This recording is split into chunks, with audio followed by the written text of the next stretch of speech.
एक जंगल में ऑटो चलाने वाला बंटी कबूतर रहता था। एक बार की बात है कि बंटी कबूतर सवारी छोड़ने के लिए काफी दूर आ जाता है। उसे रास्ते में एक चिड़िया दिखाई देती है। अरे ये कितनी सुंदर चिड़िया है। चलो अच्छा है, वापसी की सवारी के लिए ये मिल गई। पूछता हूँ इसे कहाँ जाना है। रुको रुको। हाँ चिड़िया बहन, आपको कहाँ जाना है? मैं तो वहीं जाऊंगी जहाँ आप जाएंगे। मैं तो अपने घर जाऊंगा। चलो तुम्हें भी रास्ते में छोड़ता जाऊंगा। अरे जगह तो दीजिए ना बैठने के लिए। मैं बैठूंगी कहाँ पे? अरे आप पीछे बैठेंगी, कैसी बातें कर रही हैं? जहाँ सवारी बैठती है वहीं आप बैठ जाओ। बंटी कबूतर को उस चिड़िया की बातें सुनकर बहुत अजीब लगता है। तभी उसकी नजर उस चिड़िया के पैरों पे पड़ती है और उसके पाँव तो उल्टे होते हैं, जिसे देखकर वो डर जाता है। अरे माँ भूत, भागो रे भागो, ये तो भूत है। अरे भाग के कहाँ जाओगे? तुम्हें यहीं आना है। तुम जरा जाके तो दिखाओ मुझे यहाँ से। इस रास्ते पे तो कोई आता भी नहीं। आज बहुत दिन बाद मेरी भी प्यास बुझेगी। आज तो बनेगा मेरा शिकार। फिर चिड़िया की आत्मा अपने रूप में आ जाती है और वो जोर जोर से हंसने लगती है। बंटी कबूतर तेजी से अपना ऑटो लेकर वहां से भागता है। वो जंगल के ऑटो स्टैंड पे अपना ऑटो रोकता है। वहीं पे उसका दोस्त कालू कौवा भी खड़ा होता है। क्या हुआ बंटी, तू इतना घबराया हुआ क्यों है? बंटी कबूतर कालू को सारी बात बताता है। अरे पागल, इतना सुनहरा मौका तूने हाथ से कैसे जाने दिया? उस चिड़िया का एक पंख ही तोड़ लेता तो वो तेरी गुलाम बन जाती। अरे भाई बस कर, आज मेरी जान बच गई है, वही बहुत है। कालू कौवा अपने मन में सोचता है कि ये तो डरपोक पागल है। इतना सुनहरा मौका इसने गवा कैसे दिया? मैं तो पूरे जंगल पे राज करूंगा। चलो कोई नहीं, कल रात उस जगह मैं जाऊंगा और उस भूतिया चिड़िया का एक पंख तोड़कर ले आऊंगा। अगले दिन कालू कौवा अपना ऑटो लेकर जंगल के उसी रास्ते पे जाता है। वहां पे एक चिड़िया खड़ी होती है। रुको रुको, ऑटो वाले रुको तो, मुझे भी ले जाओ। अरे भाई, लगता है ये उसी चिड़िया की आत्मा है। इसका एक पंख तोड़ लेता हूँ। कालू अपना ऑटो उसके सामने रोकता है और उसके पंख तोड़ने लगता है। अरे बेवकूफ बदमाश कौवे, तेरी इतनी हिम्मत कि तू मेरे पंख तोड़े? रुक, तुझे भी बताती हूँ। टुनटुनी चिड़िया पास पड़े डंडे से उसको बहुत मारती है। अरे बहन, मुझे माफ कर दो, मुझे लगा तुम चिड़िया की आत्मा हो। अरे बदतमीज, मैं तुझे कहाँ से आत्मा नजर आ रही हूँ? चल भाग यहाँ से। टुनटुनी चिड़िया ये कहकर वहाँ से उड़ जाती है, लेकिन टोनी चिड़िया की आत्मा पेड़ के पीछे से ये सारा तमाशा देख रही होती है। अगले दिन कालू कौवा फिर से अपना ऑटो लेकर वहाँ आता है। भाई, आज पहले ही उसके पैर देखूंगा, फिर ही उसके पंख तोड़ूंगा, वरना फिर से मेरी पटाई और धुलाई हो जाएगी। वहाँ फिर से एक चिड़िया खड़ी होती है। रुको रुको, ऑटो वाले, मुझे भी जाना है। कालू कौवा उस चिड़िया के पैर देखता है। उसके पैर तो मानो उल्टे थे।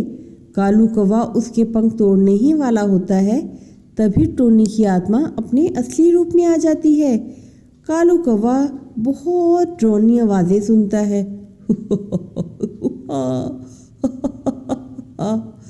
आओ कालू कौवे, मेरे पंख तोड़ के तो दिखाओ। टोनी चिड़िया की आत्मा कभी उसके सामने आ जाती है तो कभी उसके पीछे।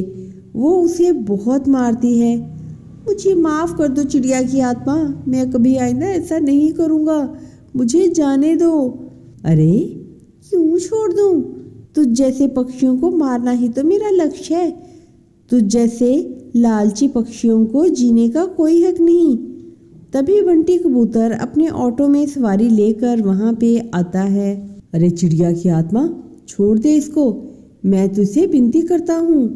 मैं इसे नहीं छोड़ सकती। तुम्हें पता है, एक बार मैं भी यूं ही ऑटो से गुजर रही थी। उस ऑटो वाले ने मेरा सामान लूटकर मुझे जान से ही मार डाला। उस वक्त से मुझे जो भी लालची पक्षी दिखाई देता है, मैं उसे जान से मार देती हूँ। तभी सुंदरी कवि टोनी चिड़िया को कहती है, अरे टोनी चिड़िया, तुम्हारे साथ सच में बुरा हुआ है, लेकिन तुम भी कोई अच्छा नहीं कर रही। अब तक न जाने कितने ही पक्षियों को मार चुकी हो। सब उसे बहुत समझाते हैं और वो कालू कौवे को छोड़ देती है। हाँ, तुम लोग सही कह रहे हो। मैंने अपने इंतकाम को पूरा करने के लिए न जाने कितने पक्षियों के घर उजाड़े हैं, लेकिन अब और नहीं। इस दुनिया में तुम जैसे नेक दिल पक्षी भी होते हैं सुंदरी कवि। और ये कहकर टोनी चिड़िया वहाँ से गायब हो जाती है और बाकी पक्षियों को उस आत्मा चिड़िया से मुक्ति मिल जाती है। समझ नहीं आया? यदि तुम्हें कुछ भी समझ नहीं आया तो मेरी शर्त के अनुसार तुम्हें पत्थर की मूर्त बनना होगा। साधु बाबा की चुनौती स्वीकार करके जब चारों भाई चारों दिशाओं में गए थे तो कोई भी सही उत्तर नहीं दे पाया था।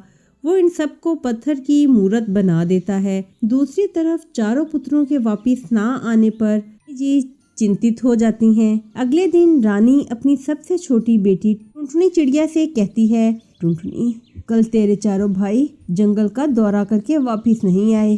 आप चिंता न करें माँ, मैं अभी जंगल में जाती हूँ और इन्हें ढूंढ के लाती हूँ, कर ही लेके आऊंगी। टुनटुनी अपने भाइयों को ढूंढने निकलती है और कई घंटों के बाद साधु बाबा के पास पहुँचती है। अरे, ये पत्थर की मूर्तियाँ तो मेरे भाइयों जैसी हैं। साधु बाबा को मेरा नमस्ते। बाबा, ये पत्थर के पुतले तो मेरे भाइयों जैसे हैं, क्या मैं इनके बारे में कुछ जान सकती हूँ? हाँ बेटी, मैंने ही इन्हें पत्थर के पुतले बनाया है। साधु बाबा टुनटुनी को सारी बात बताते हैं। साधु बाबा, कृपया करके मेरे चारों भाइयों को ठीक कर दें। बदले में आप जो चाहेंगे मैं वो करने को तैयार हूँ। ठीक है टुनटुनी, जो जवाब तेरे भाई ना दे सके तू वो मुझे दे दे, मैं इन्हें ठीक कर दूंगा। परंतु अगर एक भी जवाब गलत हुआ तो मैं तुम्हें भी पत्थर की मूर्त बना दूंगा। बता, क्या तुझे ये शर्त मंजूर है? मुझे मंजूर है चील बाबा। तेरे पहले भाई ने देखा कि पेड़ पर सब्जियां उगी हुई हैं और उनकी हिफाजत डंडे कर रहे हैं, और वापसी पे उसने देखा कि वही पेड़ जिस पे सब्जियां उगी हुई थी उनकी रखवाली करने वाले डंडे अब उनको काट रहे हैं। तो बताओ इसका क्या मतलब हुआ? बाबा, जब हम अपना धन किसी के पास रखते हैं तो इसका मतलब है कि हमारा धन सलामत रहे, लेकिन अगर अगले बंदे के मन में लालच जाग जाए तब वही इंसान हमारा धन हड़प लेता है। वो ये कहना चाहता है कि लालच बुरी बला है। टुनटुनी का जवाब सुनकर साधु चील खुश हो जाते हैं। साधु चील के तथास्तु कहते ही पहला चिड़ा बिल्कुल ठीक हो जाता है। फिर साधु चील दूसरे चिड़े की कहानी सुनाते हैं। तेरा दूसरा भाई एक गांव से गुजर रहा था कि वो देखता है कि एक ताज़ा जन्मे हुए बछड़े के थन से उसकी माँ दूध पी रही है। तो बताओ टुनटुनी बेटा, इसका क्या मतलब हुआ? बुढ़ापे का सहारा होते हैं साधु बाबा। अगर इन्हें अच्छे संस्कार दिए जाएं तो वो हमारे बुढ़ापे का अच्छा सहारा बनते हैं। जो दोगे वो ही पाओगे।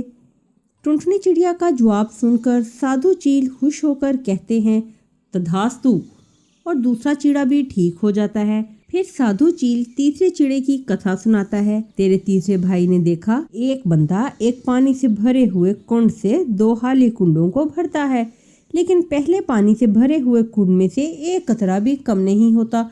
तो बताओ इसका सही उत्तर क्या हुआ टुनटुनी बेटा? बाबा, इसका मतलब है कि इल्म समंदर जैसा होता है और ये बांटने से कभी कम नहीं होता। वाह टुनटुनी वाह, तू तो बहुत चतुर है। जैसी रानी अगर प्रजा को मिल जाए तो वो सब धनी हो जाएंगे। इस तरह वो अपने सब भाइयों को घर वापिस ले आती है। माँ, हम सब में सबसे अक्लमंद तो हमारी छोटी बहन टुनटुनी है। आपके बाद रानी बनने की अहल वही है। हम सब भाइयों की इच्छा है कि आप इसे ही रानी बनाइए। फिर सब भाइयों ने साधु बाबा वाली कहानी अपनी माँ को सुनाई कि किस तरह उनकी छोटी बहन टुनटुनी ने आकर उनको बचाया। टोनी चिड़िया अपनी छोटी बेटी की अक्लमंदी की कथा सुनकर बहुत खुश हो जाती है और उसे अपने जंगल की अगली रानी के तौर पर घोषित करती है।